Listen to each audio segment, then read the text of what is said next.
Buenos días a todos y bienvenidos un día más al podcast sobre Derecho Marítimo. Este episodio lo grabé a petición del Instituto Marítimo Español para su curso de especialista en Derecho Marítimo. Recordaros que para todos aquellos interesados en cursar un posgrado sobre esta materia, os recomiendo que escuchéis el capítulo número 14 de este podcast en el que hablo sobre dónde estudiar un máster sobre Derecho Marítimo en España.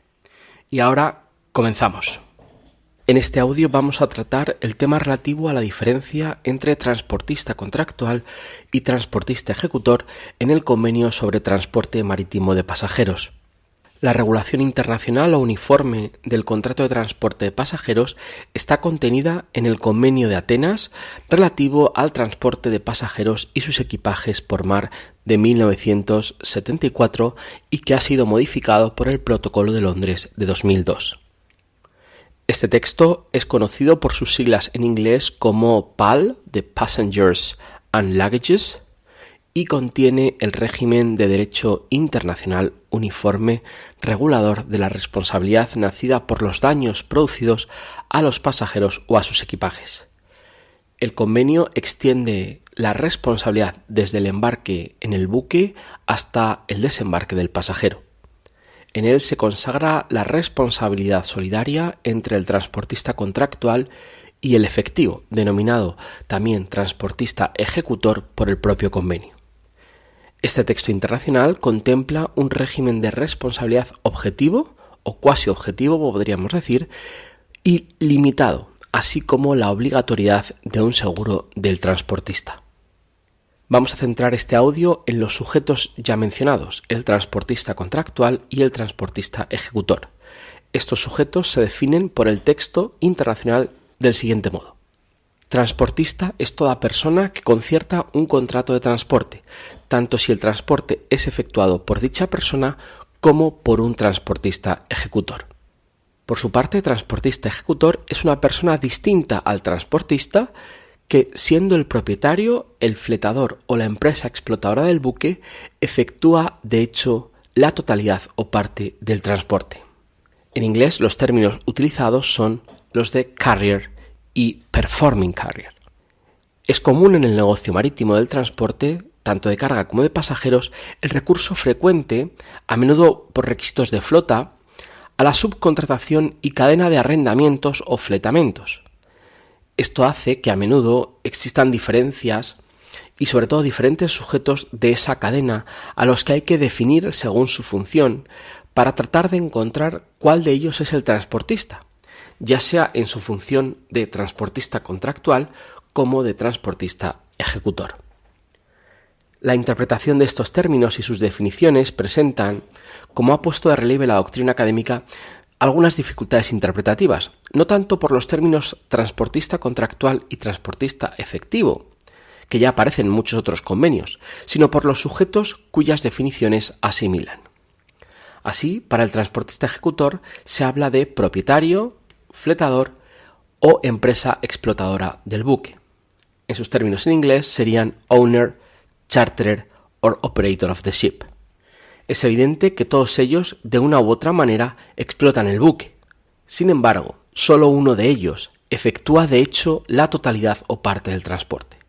Y es aquí donde radica la importancia para poder distinguir de entre las figuras propuestas quién es el transportista ejecutor. Utilicemos un ejemplo. Supongamos que un operador turístico concluye 100 contratos de pasaje con otros tantos pasajeros para realizar un crucero en el buque de Lady Mary. Un buque que tiene fletado a una empresa llamada, por ejemplo, Transiver, mediante un contrato, un formulario Cruiseboy 98. A su vez, Transiver tiene fletado el buque por tiempo a su arrendatario, a la naviera Vapores del Sur. El arrendador y propietario del buque simplemente le vamos a llamar propietario. Es decir, se han producido una serie de contratos sucesivamente concatenados respecto al buque Lady Mary. Estos contratos son: 1. El contrato de arrendamiento de buque, denominado también fletamento a casco desnudo o bareboat charter, entre el propietario y el arrendatario Vapores del Sur, que es también el fletador a casco desnudo.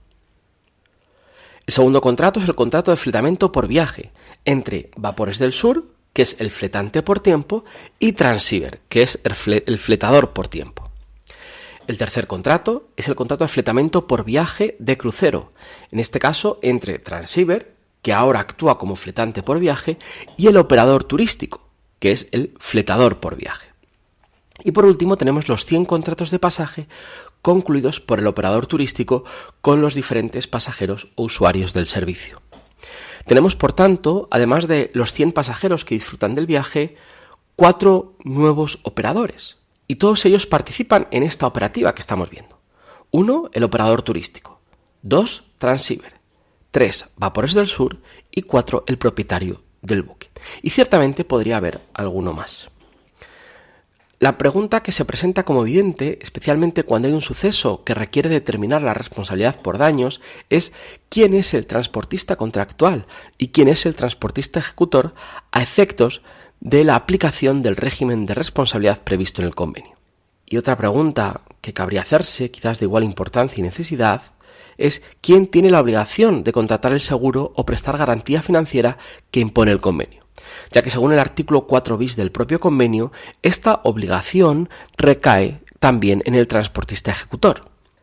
Cabe entonces hablar ahora de varios porteadores ejecutores y todos ellos con la obligación de asegurar con un club de P&I el seguro de responsabilidad civil obligatorio. Parece algo descabellada esta posibilidad. Esto nos conduce a pensar, por tanto, que solo cabe un transportista efectivo en esta ecuación y solo él tiene la obligación de contratar este seguro, como decimos. Poca duda parece haber respecto a que el transportista, el contractual, es sin duda el operador turístico, simplemente por ser la persona que ha concluido los contratos de pasaje con los pasajeros. No parece que a él se le pueda imponer la obligación de suscribir un seguro de responsabilidad civil, por lo que volvemos de nuevo a nuestra inicial pregunta. ¿Quién es el transportista ejecutor? Máxime si, como hemos visto, hasta 3 operadores más participan en la cadena de subcontratación. Veamos brevemente cuáles son los elementos distintivos del transportista ejecutor a la luz de la definición empleada por el convenio.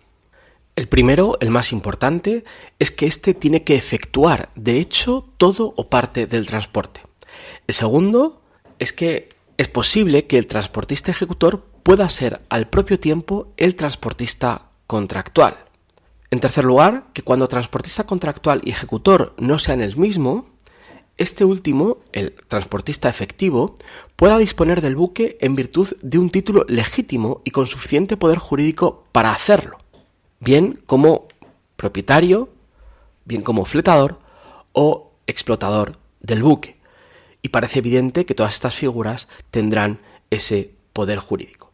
Por lo tanto, compartiendo este último requisito, el transportista ejecutor tiene que ser o bien propietario del buque, o bien fletador, o bien empresa explotadora. Y todos estos sujetos que hemos mencionado en nuestro ejemplo cumplen una de esas funciones. Por tanto, la relevancia recae nuevamente en determinar qué significa efectuar de hecho el transporte. Y para ello es necesario, creemos, acudir a los contratos concatenados que hemos visto anteriormente. Parece claro que el contrato de arrendamiento del buque, el bareboat charter, que une al propietario y al arrendatario Vapores del Sur, no tiene como función principal el transporte de mercancías. Por lo tanto, nos queda el contrato de fletamiento por viaje y el contrato de fletamiento por tiempo. El contrato de fletamiento por tiempo entre Vapores del Sur y Transiver, y el contrato de fletamiento por viaje entre Transiver y el operador turístico, ambos contratos como posibles candidatos a detallarnos quién es el transportista ejecutor. Pudiera pensarse que el transportista ejecutor es Vapores del Sur, con el argumento de que solo él tiene la posesión del buque y solo a él corresponde su gestión náutica, es decir, ser armador en sentido técnico. Sin embargo, no es esta la premisa que requiere el concepto de transportista ejecutor que nos presenta el convenio, sino la de transportar de hecho a los pasajeros, disponiendo del buque en virtud de un título legítimo y suficiente para contratar con el transportista contractual dicha ejecución. En este caso, el que deriva del contrato de fletamiento. Por todo ello, parece que cumple con una función más propia del transporte de los dos contratos que nos quedan por ver, el contrato de fletamiento por viaje, en el que Transiver se compromete, por medio de la póliza Cruiseboy, con el operador turístico a transportar a los pasajeros por un viaje determinado. Él es, como fletante, quien efectúa de hecho el transporte, recurriendo para ello a la contratación de un buque por tiempo en Lady Mary con la naviera Vapores del Sur. Por lo tanto, vistas las diferentes posibilidades, parece que la conclusión sería que el transportista ejecutor, para nuestro caso concreto, sería, como hemos dicho, Transiver, el fletador por tiempo y fletante por viaje, ya que él es quien efectúa, de hecho, la totalidad del transporte y además cabe incardinarlo en una de las figuras que establece el propio convenio, que es la de fletador. Dejamos aquí esta breve explicación. Es evidente que existen muchos otros matices que se podrían discutir sobre estas figuras, pero quería hacer aquí una breve introducción a este tema que creo que ciertamente tiene algo de complicación y de discusión. Espero que os haya ayudado.